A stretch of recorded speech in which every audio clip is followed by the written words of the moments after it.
좋으신 우리 주님의 은혜가 오늘 이 시간 우리 모든 교우들과 함께 하시기를 바랍니다. 오늘 우리가 함께 나누면서 은혜 받으실 하나님 말씀은 잠언 15장의 말씀입니다. 우리가 사람의 됨됨이를 이렇게 나타내고 평가할 때 그 사람이 하는 말을 통해서 사람의 됨됨이를 우리는 보통 알게 됩니다. 훌륭한 인격과 성품을 가진 사람은 그의 말을 통해서 그의 됨됨이가 드러나고 또 천박한 성품과 사악한 인격의 소유자는 그의 사악함이 그의 말을 통해서 나타납니다. 그래서 말은 그 사람의 생각과 성품, 인격뿐만 아니라 그 사람이 어떤지를 드러냅니다. 그러기에 한 사람의 말이 곧 그 사람입니다.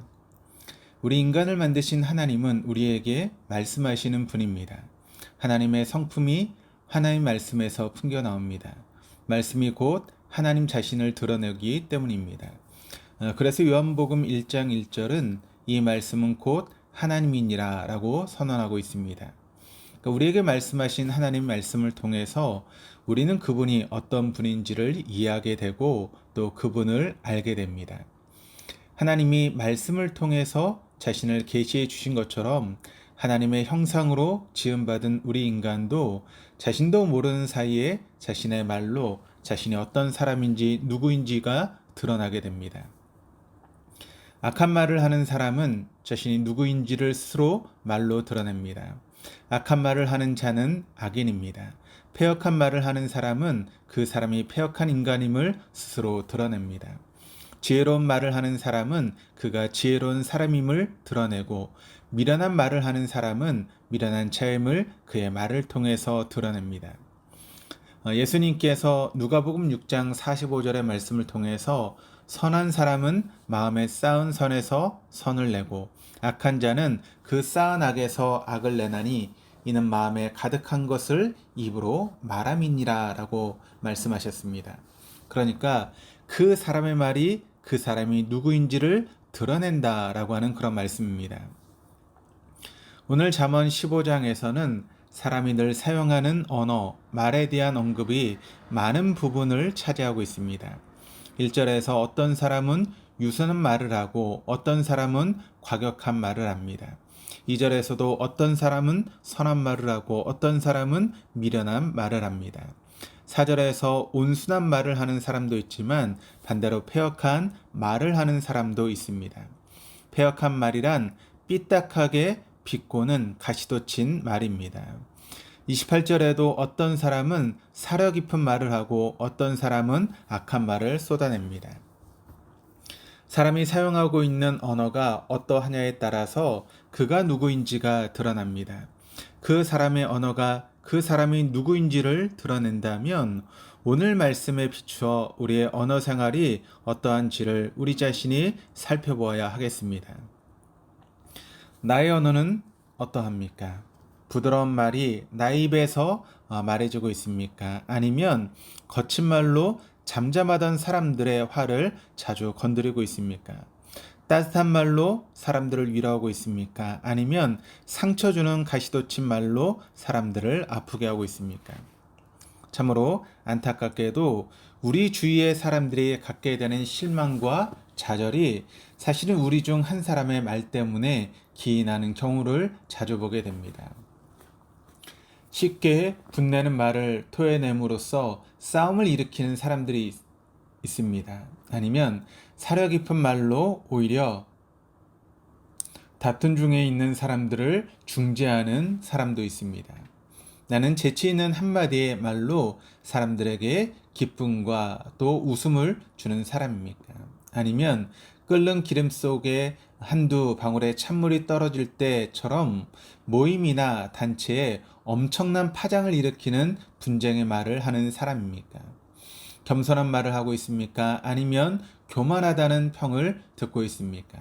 내가 하고 있는 말이 내가 누구인지를 드러내고 있는데 오늘 잠언 15장은 매일 쉴 새 없이 수많은 말을 하고 살아가는 인생들을 선인과 악인으로 또 지혜 있는 자와 미련한 자로 의인과 악인으로 명철한 자와 미련한 자로 지혜로운 자와 무지한 자로 크게 두 부류로 분류하고 있습니다.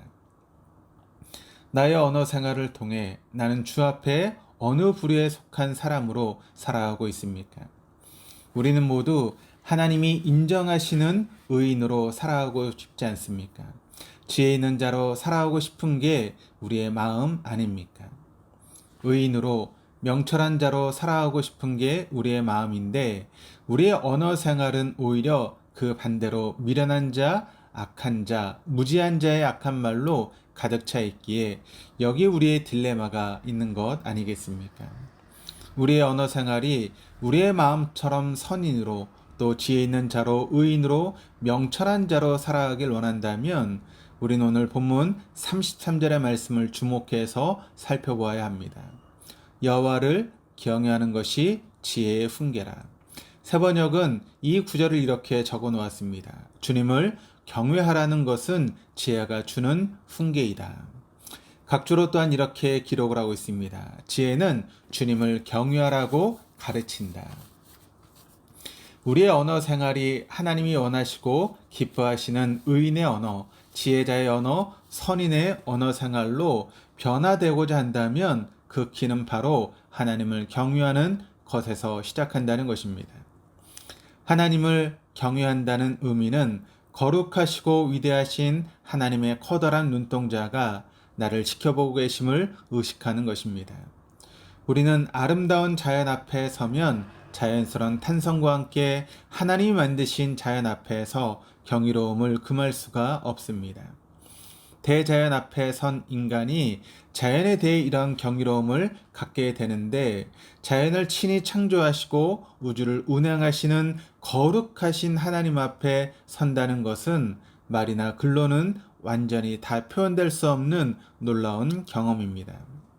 광대하신 하나님 앞에서 너무도 초라하고 미약한 자신의 존재를 인식하면서 우리 인간은 두렵고 떨리는 경외감을 하나님에 대해 가질 수밖에 없습니다. 이것이 경외감으로 표현합니다. 그러니까 위대하고 광활하신 하나님 앞에 서 있다는 인식을 갖게 되는 순간 너무나 놀랍고 두려울 정도의 경외감으로 우리의 존재 자체가 그 앞에 새로워질 수밖에 없습니다. 그런데 하나님은 우리에게 갑작스러운 방법으로 오시는 것이 아니라 모든 사람이 알 수 있는 방법으로 우리에게 다가오셨습니다.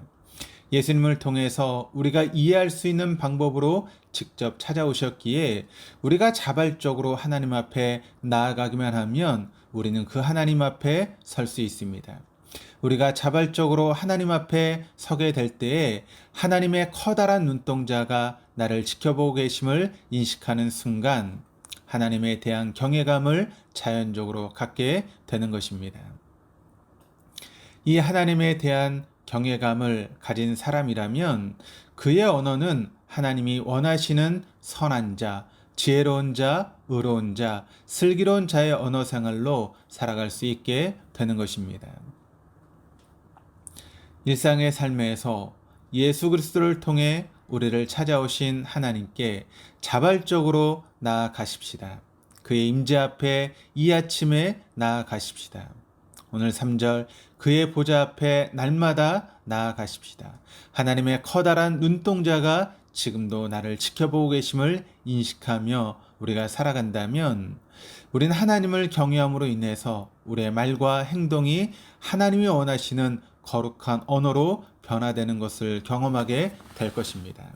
그럴 때 우리 언어는 우리가 누구인지를 밝히 드러낼 줄 믿습니다. 하나님을 경외함으로 의인의 복된 언어를 말하는 하루로 우리가 세워갈 수 있기를 주님의 이름으로 축원합니다. 기도하시겠습니다. 하나님 아버지, 이 아침에 주님 앞에 나아갑니다. 우리가 하나님 앞에 서 있음을 인식할 때마다 우리는 경외감에 사로잡힐 수밖에 없습니다. 그 경외감이 오늘 하루 우리의 말과 행동을 주장하게 하셔서 오늘 하루 주님이 원하시는 의인의 하루, 의인의 언어 생활이 되게 하여 주옵소서. 우리의 말을 통해 관계가 회복되고 마음이 위로함을 받고 우리의 말을 통해 이 땅이 사랑과 화해의 땅으로 변화되는 복을 경험하게 하여 주옵소서. 우리가 가장 가까이 늘 만나는 소중한 사람들에게 주님의 언어로 다가가는 하루가 되게 하여 주옵소서. 감사드리며 예수 그리스도 이름으로 기도드립니다. 아멘.